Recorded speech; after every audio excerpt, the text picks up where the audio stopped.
అదే RTV app వార్తల్ని క్షణాల్లో చదివే అవకాశం ఉంటుంది. ఒక న్యూస్ పేపర్, ఒక టెలివిజన్ ఛానల్ మీ చేతుల్లో ఎప్పుడూ ఉంటాయి.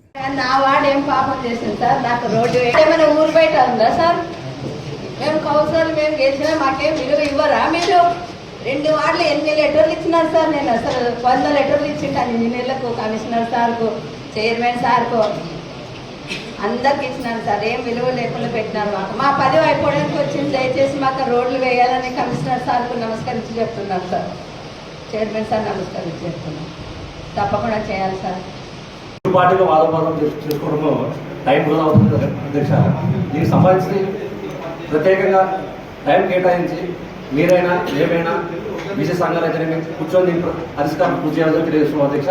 అలాగే ఉత్తరేంద్ర మేడం గారి ఎమ్మెల్యే ఇన్ఛార్జ్ అయినటువంటి ఆదేశాల మేరకు మేడం గారు ఇందాక మాట్లాడడం అధ్యక్ష వచ్చినప్పుడు దాన్ని ఏ విధంగా కానీ పరిష్కరించండి.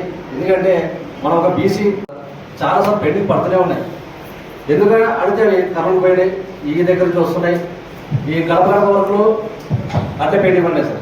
ఆ జెండర్ ఫండ్లో మార్చామన్నారు, ఒకటి డ్రైవ్ పెట్టారు, అదే అట్లా పెండింగ్ ఉన్నాయి, ఒక రోడ్ పెట్టాము, అదే అట్లా పెండింగ్ ఉన్నాయి. ఏ వర్క్ అడిగినా కౌన్సిల్ అడగడం పోవడం తప్ప మా మిగతా కౌన్సిల్ కూడా బయట వచ్చి బాధపడుతున్నారు తప్ప ఇక్కడ వచ్చి ఎవరు గట్టిగా మాట్లాడడం లేదు. మాట్లాడితే వేస్తాం చూసామంటున్నారు, కానీ అజెండాలో అయితే కొన్ని అంశాలు కూడా రావడం లేదు. మరి రేపు ఎలక్షన్లు వచ్చినప్పుడు మేము ప్రజల దగ్గర పోయి ఎట్లా కూడా అడగాలో మాకు అర్థం కావడం లేదు.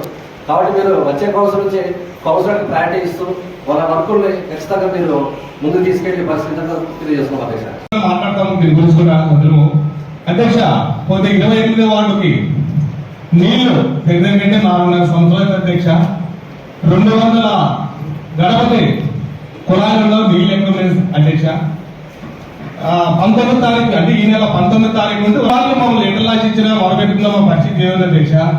అలాగే మీటింగ్ అజెండా సదనీయాల అధ్యక్ష ఊరు వచ్చేది బలలకు పెరిగిపోయేది అధ్యక్ష. మా వైఎస్ఆర్ కాంగ్రెస్ పార్టీ కార్యకర్తలు గొర్రెల అధ్యక్ష వచ్చి అజెండా పాస్ అంటే టేబుల్ పట్టుకోవడానికి మా వర్క్ ఏం పెట్టలేదా? మాజీ ఎమ్మెల్యే చల్లకేశ్వరి గారు కానీ ఇప్పుడు ఇన్ఛార్జ్ పుట్టిరెడ్డి గారు కానీ ఏం చెప్పినారు అధ్యక్ష?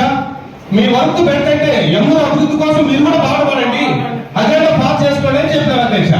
మరి నువ్వైనా కానీ లేదా వైస్ చైర్మన్ అయినా కానీ ఇంతవరకు ఏదో మాట్లాడారు అధ్యక్ష. అంటే వీళ్ళందరూ అడగలే అనే లెక్కలు పోతున్నారా పొద్దున్న అధ్యక్ష? మాకేం న్యాయం, ఏం రోడ్లు చేస్తున్నారా, రైలు చేస్తున్నారా సార్?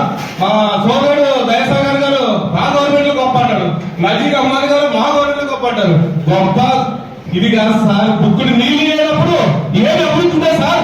ఏం గొప్ప ఉంటుంది సార్? ఎందుకు మాట్లాడగలరు సార్? 4.5 ఏళ్ళు అవుతుంది సార్ ఇలా అలవాటి. మీటింగ్ లో మాట్లాడలేదు, లెటర్లు ఇస్తున్నా పోతున్నాం, కమిషనర్ అయితే మీకైతే ఇస్తున్నా పోతున్నాం, చేపిస్తున్నాం పనిని. ఒకవేళ లేదు నీకు అక్కడ వస్తుందని 2 ఇళ్ళకో 3 ఇళ్ళకో రావట్టున్నారు ఎట్ల వల్ల 200 ఇళ్ళకి నీళ్ళు రాదని నేను నిరూపిస్తాను. మీరు నిరూపిస్తే లేదని నేను కౌన్సిలర్కి ఇబ్బంది రాయడం చేసి నేను భద్రత వరకు కౌన్సిలర్కి పోటీ కూడా చేయాలి అధ్యక్ష. అక్కడ నీళ్ళకి వస్తామని నిరూపిస్తే మరి దీన్ని అది ఉంచుకొని ఈ అజెండా పాస్ అయ్యాం అధ్యక్ష. మా వాళ్ళకి ఉత్తరంగా పునరుగా చర్చించారు అధ్యక్ష. మా కౌన్సిలర్ తన పెట్టాలని అధ్యక్ష మీరు ఊరికే మనం మాట్లాడుకొని అజెండా పాస్ కొట్టే ఏమధ్యక్ష తెలుగుదేశం వాళ్ళు పనులు చేస్తే మేము అజెండా పాస్ చేసుకుని అధ్యక్ష. నెల ఇదేనా అధ్యక్ష మన బతుకులు?